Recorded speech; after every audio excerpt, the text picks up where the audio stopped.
Hello children, how are you? I'm back with a new lesson today. My today's lesson is tenses.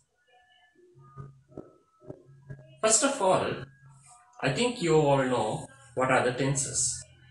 There are 12 tenses in active voice in the English language. They are simple present tense, present continuous tense, present perfect tense and present perfect continuous tense.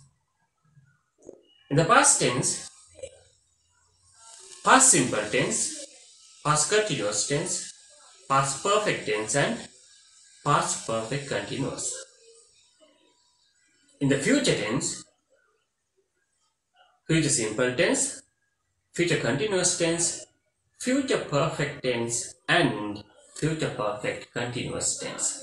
So, I'm going to teach all these tenses. But today, let me begin with the first tense in the English language. It is present simple tense. I'm going to explain these tenses in singular as well as in the language of English. Alright, let's begin.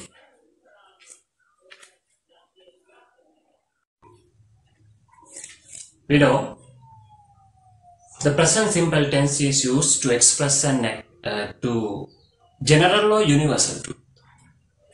The present tense is used to express general or universal truth.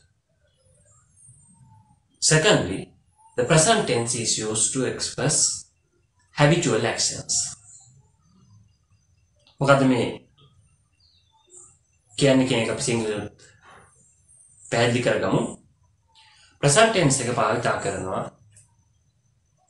සාමාන්‍ය සත්‍යයක් general truth එකක් සාමාන්‍ය සත්‍යයක් ප්‍රකාශ කරන්න or universal truth විශ්ව සාධාරණ සත්‍යයක් ප්‍රකාශ කරන්න. සාමාන්‍ය සත්‍යයක් my father goes to work. තාත්තා වැඩට යනවා. my father goes to work. මගේ තාත්තා වැඩට යනවා කියලා අදහස. එහෙම නැත්නම් present simple tense එක use කරන්න පුළුවන් විශ්ව සාධාරණයක් ප්‍රකාශ කරන්න. The earth moves around the sun. පෘථිවිය ඉරවට ගමන් කරනවා කියන එක මුළු ලෝකෙටම අදාළ සත්‍යයක්. මේ ප්‍රකාශය කරනවා present tense පාවිච්චි කරන්න පුළුවන්. එහෙම නැත්නම් present simple tense is used to express habitual actions. Habitual action එකක් කියලා කියන්නේ සිරිත් පරිදි කරන දෙයක්. දිනපතා අපි එදිනෙදා නැගිටලා කරන දේවල් බලන්න. දැන් මම උදේ 5ට අවදි වෙනවා. I get up at 5 am. මම 5 වෙද්දී අවදි වෙනවා. ළමයෙකුට කියන්න පුළුවන් I go to school every weekdays. සෑම සතිය දවසකම මම පාසලට යනවා. ඒකේ පාසල් යනවා කියන එක ළමයාගේ habitual action එකක්. සිරිත් පරිදි ළමයා ඒ දවසේ කරන දේ.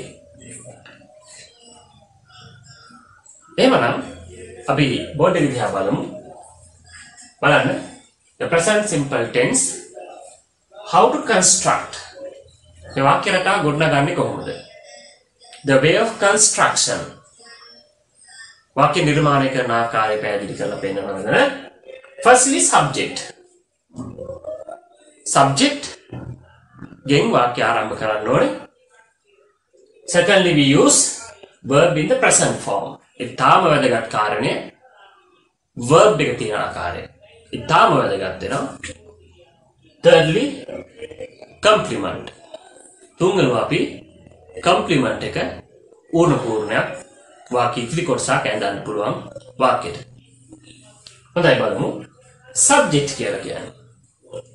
Subject කියලා කියන්නේ what is the subject?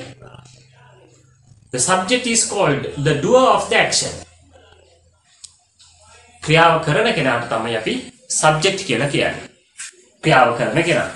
For example බොහෝ දුරට පුද්ගල නාමයක් වෙනවා. නිමල්, කමල්,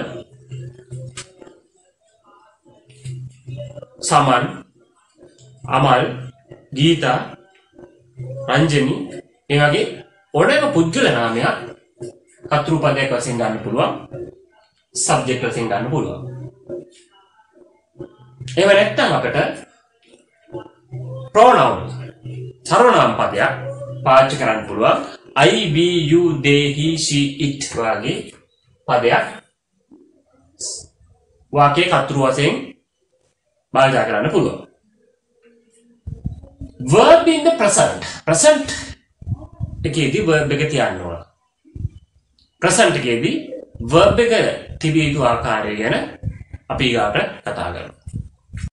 කතා කරා වාක්‍ය තුල තිබිය යුතු කොටස් නැත්නම් how to construct කොහොමද වාක්‍ය නිර්මාණය කරන්න කියලා. මම ඔබට පැහැදිලි කරා වාක්‍ය ආරම්භ කළ යුත්තේ කර්තෘ පදයෙන්. subject එකෙන්. මෙතන මම පෙන්නලා තිබෙනවා අපට කමල්, නිමල්, සුනිල්, ගීතා and dog වගේ පද ඒවා වාක්‍ය ආරම්භයට පාවිච්චි කරන්න පුළුවන්. ක්‍රියාව කරන කෙනා. subject කියලා කියන්නේ do of the action ක්‍රියාව කරන කෙනා. මේ පුජ්‍යල නාම වලට අමතරව ඕනනම් අපිට අවශ්‍ය නම් මෙවැනි පදයක් පාවිච්චි කරන්න පුළුවන්. I, we, you, they, he, she, it වගේ සර්වනාම පදයක් පාවිච්චි කරන්න පුළුවන්. එතකොට පළවෙනි පියවරට අපි මේ subject වශයෙන් මොන පදේ පාවිච්චි කරත් ඒ පාවිච්චි කරන පදය අනුව තමයි දෙවෙනි පියවර අංක 2 අර්ථය මම පෙන්නපු verb in the present එකේ ක්‍රියාපදයක් හරියුත්තේ.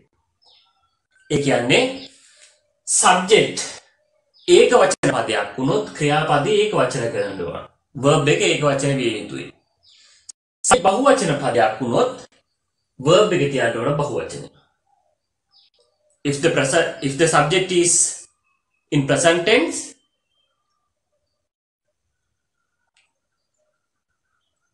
the verb should be kept according to its number, singular number, plural number. Right. වාක්‍ය ආරම්භ කරලා තියෙන්නේ subject singular කියලා හිතුවොත් මෙන්න මේ verb එක පාවිච්චි කරන්න වෙනවා මේ singular කියන පැත්තේ තිබෙන. plural subject කෙනෙක්ගෙන් නම් වාක්‍ය ආරම්භ කරලා තියෙන්නේ plural verb එකක් දෙවනුව ස්ථානගත කරන්න වෙනවා. එතකොට ඉංග්‍රීසි භාෂාවේ I කියලා ගත්තොත් ඉංග්‍රීසි භාෂාවේ I කියලා කියන්නේ plural පදයක් වශයෙන් සලකන්නේ. බහුවචන පදයක් සිතයි සලකන්නේ.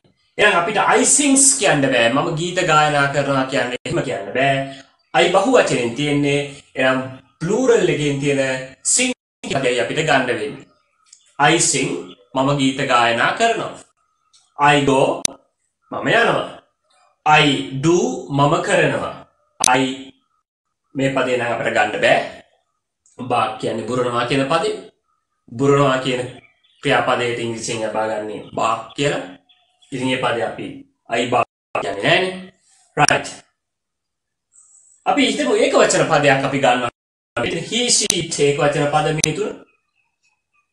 මෙවැනි පදයක් පාවිච්චි කරොත් he sing කියන්න බෑ. මොකද ඒක වචන පදයක් singular form එකේ තියෙන පදයක්. එතකොට අපිට ගන්න වෙනවා මෙන්න මේ singular කියන පැත්තේ තියෙන ක්‍රියාපදයක්. He sings, he goes, he does. does කියන්නේ කරනවා කියන අදහස, do කියන්නේ කරනවා, does කියන්නේ කරනවා, do බහුවචනයි, does ඒක වචනයි. ඒකයි he does. මෙතනත් bark කියන පදේ ගන්න බෑ අපි මෙතනට. අපිට මෙතන තියෙනවා අපිට පැහැදිලි dog කියන පදයක්. dog barks. මෙතන dogs උනොත් බහුවචන උනොත් bark කියලා අවසන් කරන්න වෙනවා. එවනම් පැහැදිලි present simple tense එකේ ඊටම සැලකිලිමත් වේ යුතු වෙන අවස්ථාවක් තියෙනවා. ඒ තමයි subject වාක්‍යයේ අපි යොදාගත්තට පස්සේ subject දෙවෙනි පියවරේදී අනිවාර්යෙන් ක්‍රියාපදය subject අනුව තියෙන්න ඕන. If you have started the sentence with plural subject, you have to use plural verb. If you have started the sentence with singular subject like this, you have to use singular verbs. බලන්න මේ ක්‍රියාවලිය sing සාමාන්‍ය ක්‍රියාපදයක් තියෙන්නේ බහුවචනේ.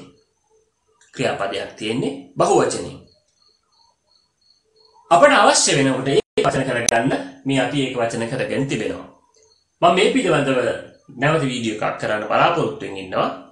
එහිදී ඔබට මම සියලු ව්‍යාකරණ නීති කොහොමද සිංගියුලර් කරන්න කියන එක ගැන සාකච්ඡා කරන්න බලාපොරොත්තු වෙනවා. නමුත් මෙතනදී මම සරලව පැහැදිලි කරලා දෙන්නේ ක්‍රියාපදයක් තියෙන්නේ බහුවචනෙන් ඒක වචන කරගන්න පුළුවන්. මෙතනදී මම s පාවිච්චි කරලා ඒක වචන කරලා තියෙනවා. සාමාන්‍ය ක්‍රියාපදයක් ඒක වචන කරන්නේ s වලින්. මෙතනදී go කියන ක්‍රියාපදය es පාවිච්චි කරලා තියෙනවා. මේ තවත් ක්‍රමයක්. do කියන එක es වලින් ඒක වචන කරගෙන තියෙනවා. එහෙමනම් සරල වර්තමාන කාලය the present simple tense is used to express habitual actions, general or universal truth.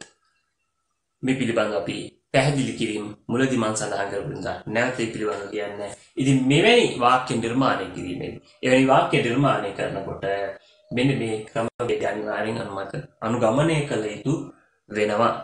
හොඳයි අපි බලමු තව උදාහරණ කිහිපයක් මේ වාක්‍ය මේ present simple tense කියන එක තව දුරටත් පැහැදිලි කරගමු.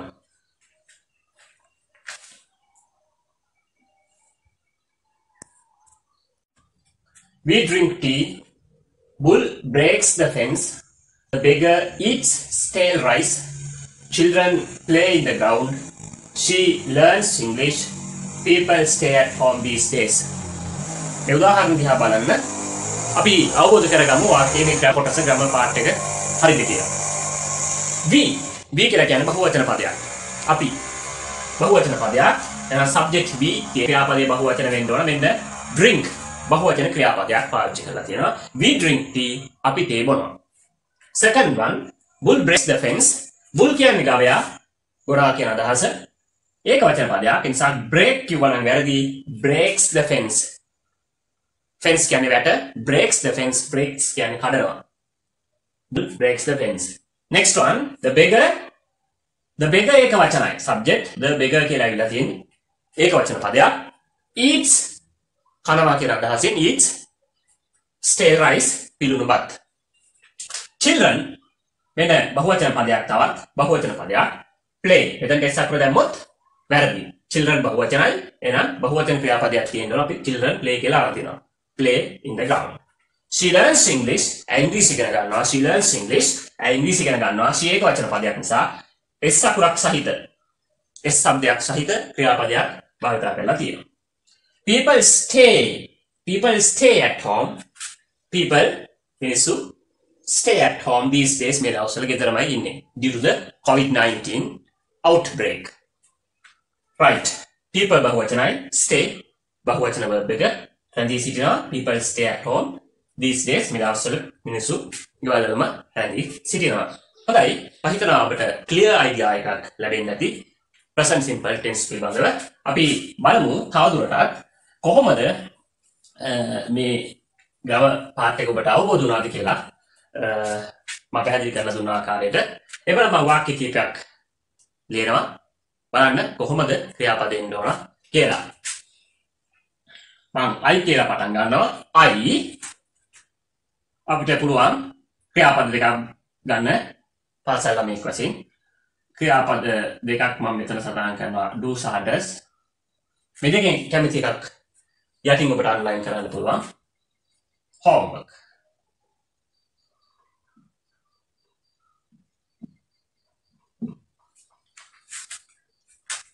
Number 1. Number 2. We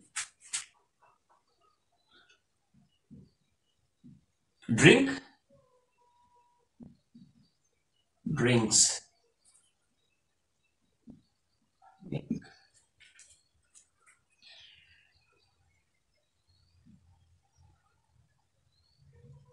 father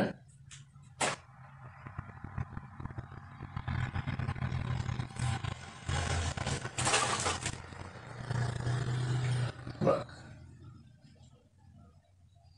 Right? Father goes to work. Last sentence, number 4.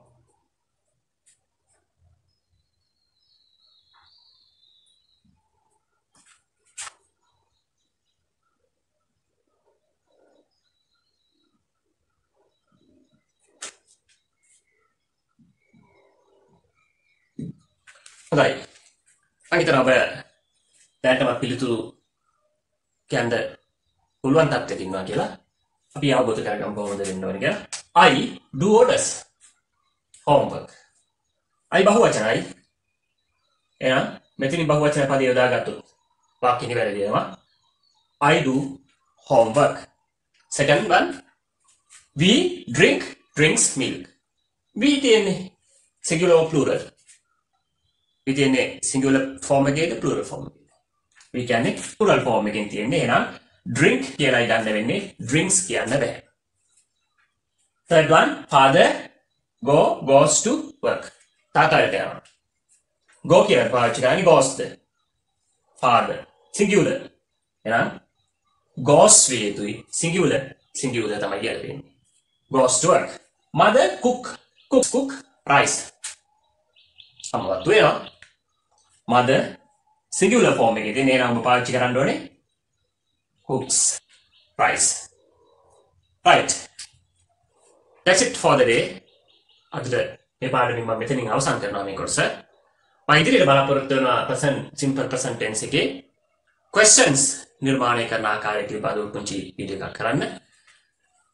එතෙක් මේ මම පැහැදිලි කරලා දුන්න ග්‍රාමර් කොටස් හොඳින් අවබෝධ කරගන්න කියලා විශ්වාස කරනවා. ඒ වගේම මේ YouTube channel එකටත් like එකක් දාලා subscribe කරන්න කියන එක ඉල්ලීමක් කරමි. ඊගව question formation එක නැත්නම් ප්‍රශ්න නිර්මාණය කිරීම තුලින් හම් වෙන බලාපොරොත්තු වෙනවා. සමු ගන්නවා. Have a nice day.